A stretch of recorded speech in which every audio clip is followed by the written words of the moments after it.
physicians, mechanics, plumbers, electricians. Why not? Can we go somewhere now and build a future for our children such as other people? Why should we just remain beggars and employees? Why not? Can we go and a job? But do you think this could happen? In other words, you want some land in the United States. Dr. Elijah Muhammad teaches us that God told him, not me, that this land should be here or elsewhere.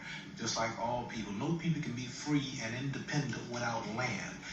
No people can be free if they can't feed themselves. No people can be free if they don't clothe themselves. Negroes are 22 million people, Elijah Muhammad teaches us. We don't make shoestrings. 22 million people and don't have a toothpick factory. 22 million people. If you white people close the grocery stores tomorrow, we would starve to death. But you have your own stores.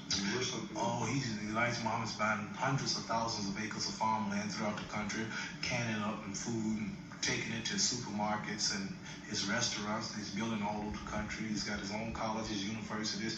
He's on radio worldwide now, national in America. He's on TV in Washington. He prints 2 million newspapers a week called Muhammad Speaks. Yes, and he's got mosques and temples all over the country. And he is the black man for black people to follow. He's not just asking for a job. He's not just asking for a house in a white neighborhood. This is nothing. See, Negroes actually fight for equality with the white man's dog. You may say, why? Well, when they say we want open housing, they still not getting nothing. The dog ain't got. The dog sleeps in the house with white people, in the bed, many of them. And Negroes gonna ride on the best transportation up front with the white people. The dogs do better than that. He ride right in the front seat. I see him when the sun's shining. The dogs ride right in the front seat of the car. And Negroes, they won't eat the white man in the restaurant and this and that. Still, the dogs eat at the same plate. I see this. So in reality, the Negro's not fighting for equality with the white man. He's fighting for equality with the white man's dog. To be equal with the man, he needs some airports. He needs some train stations, some television companies, some water plants. He needs some farmland. It's going to be hard to get though, isn't it? Not if he has some land of his own. He has some land. And if the white man gave him justice and repaid him for building up this country and working for 310 years. Some people like Stokely Carmichael, Ralph Brown, say that the white man will not do this though. Well, they have to be militant. They are militant.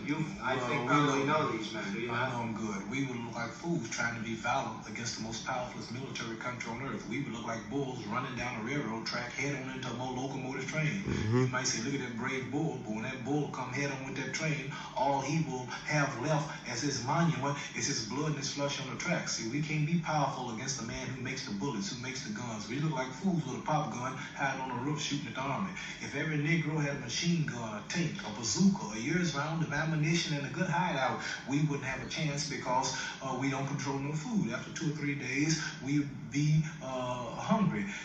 For us to be violent against America, we would have to have superior weapons than America, and we don't have the factors nor the earth to dig the material to manufacture the weapons. And if we would get the weapons, we would have to get them from you. Don't agree with and I'm sure you are not going to give Negroes weapons to shoot you with. So I'm not here to talk. Say I don't agree with Stokely. I don't agree with Rap Brown. I don't agree with the late Martin Luther King. We're all black people who are fighting for freedom, justice, and equality. Everybody have their approach. There's a war going on in Vietnam. One man fights from the air. One man fights from the land. One man fights from on top of the water. One man fights in the submarine under the water. One man comes from, he's a secret service man or a spy. They're all fighting the same common enemies. They say the North Vietnamese people, but they have different approaches. Negroes have different approaches for their freedom. One man believes in integrating. One day we all be white, he say. Look like white people. We have 200 years. One believes that education and politics will solve it. One believes shooting and looting and burning up the country will solve it. One man believes integration will solve it. And we believe separation somewhere to ourselves will solve it. So we're not here to talk about these fellows. The same dog that bit them, bit me and bite me. But we just don't agree with their approach to the freedom. But we all are for them if they are sincere in their way. And one day we hope that they will all soon recognize the true leader, Elijah Muhammad, and will all soon be Muslims. What do you think will happen? Elijah Muhammad is a very old man. One day he must die. He will die one day. What do you think will happen to your group? Well, when he dies, we will be in heaven. We'll be in the hereafter on earth. False. America will be destroyed, and this will all be over. The Negroes with America will go down with America. And when he dies. When he dies, he's been dead for a long time. His work will be over. He was a false prophet. He's just around the corner. We don't have a lot of more years in America. Tell us about it. And I would like to say that Moses died too. Noah died. Lot died. All God's prophets died. But they accomplished their missions. You consider Elijah Muhammad a prophet? He's a messenger. He's not here to tell us what's going to happen. He's telling us what's happening. He's a messenger. But he told you America would be destroyed after he died, though. To the so-called Negroes.